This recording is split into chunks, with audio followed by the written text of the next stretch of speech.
Hey guys, recently received a new camera from SecurityCamera 2000. It's the SkyCam.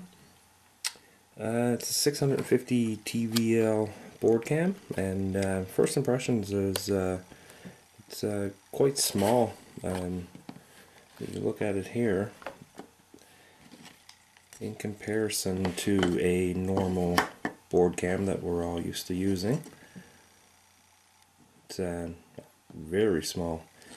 The weight is about 30 grams, I do believe. So we'll just put it on the scale here, so you can see this. And if you didn't really want to use this little bracket, it would be a little bit lighter. So we're looking at about 29 grams.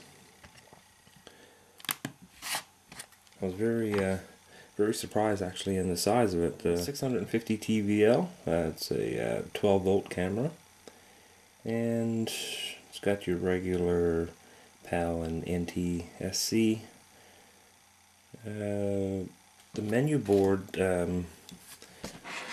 they've switched it out for a new style of control options.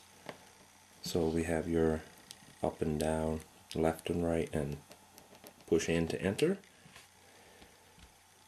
The camera comes with a servo lead and your pins to basically plug into your servo leads, because most of us use a servo extension to power your camera, and it just makes it so much easy to swap out cameras, VTXs and whatnot. And so yes, most of us use servo leads. So it comes with an extension, and the extension, we'll see how long it is. I haven't unwrapped it yet, so it's just out of the package. The extension is 16 inches long, so it should be ample enough length to run to your camera from your VTX, and you could easily chop it to size if you like.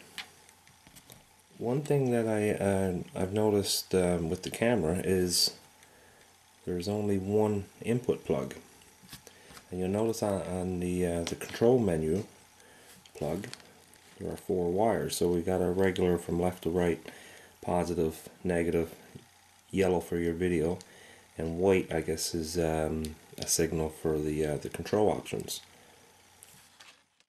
And this is the 3 plug. This is the normal 3-prong plug that we use for our VTXs. So we got power, negative, and video. You can see that there. So basically, what you're going to have to do is you're going to have to cut it here, because one is your power and one is your video.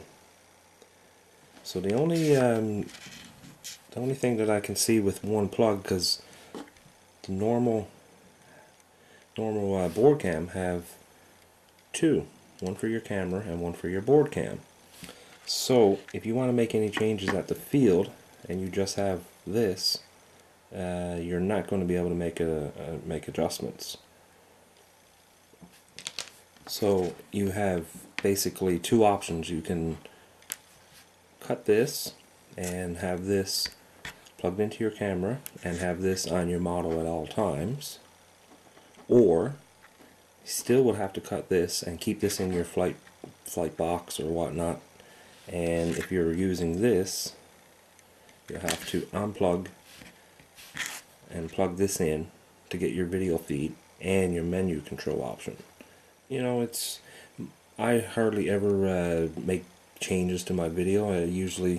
Actually most of these cameras default is actually pretty good. I find if I'm flying at night, that's when you would probably want to make some adjustments to your contrast and your color ratio and stuff like that. But on normal flying, I hardly ever change the menu menu options. Default is actually pretty pretty good. So that's just the initial review. Now just the compact size is quite cool actually, and so you know, so once we get it powered up and everything, we'll go through some menu options. Well guys, I got the camera wired up, and so we'll just run through some of the settings here now. I'm just going to put the lens cap on to make it a little bit easier to see.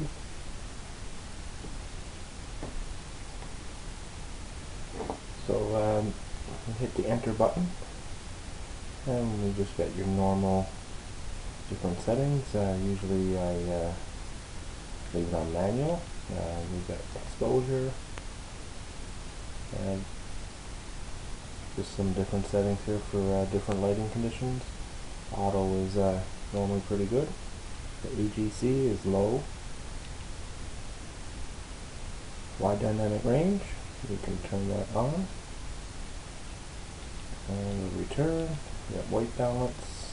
I usually leave that to auto white balance 1.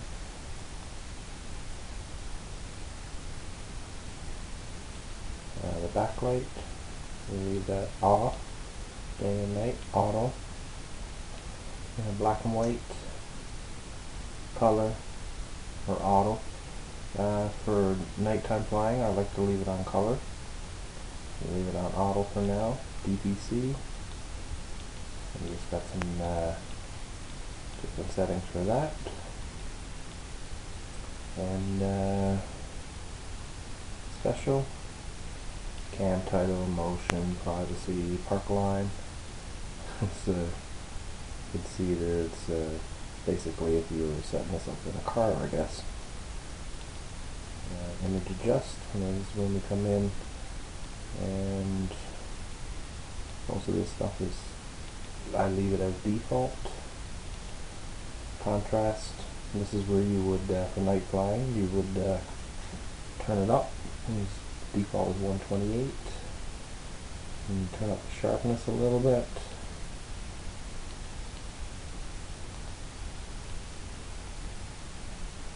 And some of these here don't even bother with.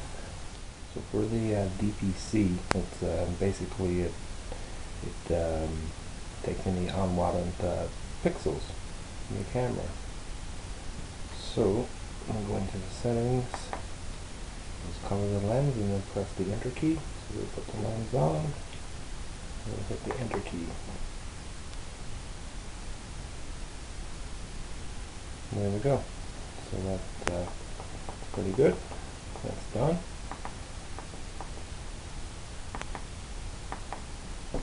So anyways guys, thanks for watching, and stay tuned now, and once the weather clears up, we'll be able to get this camera installed and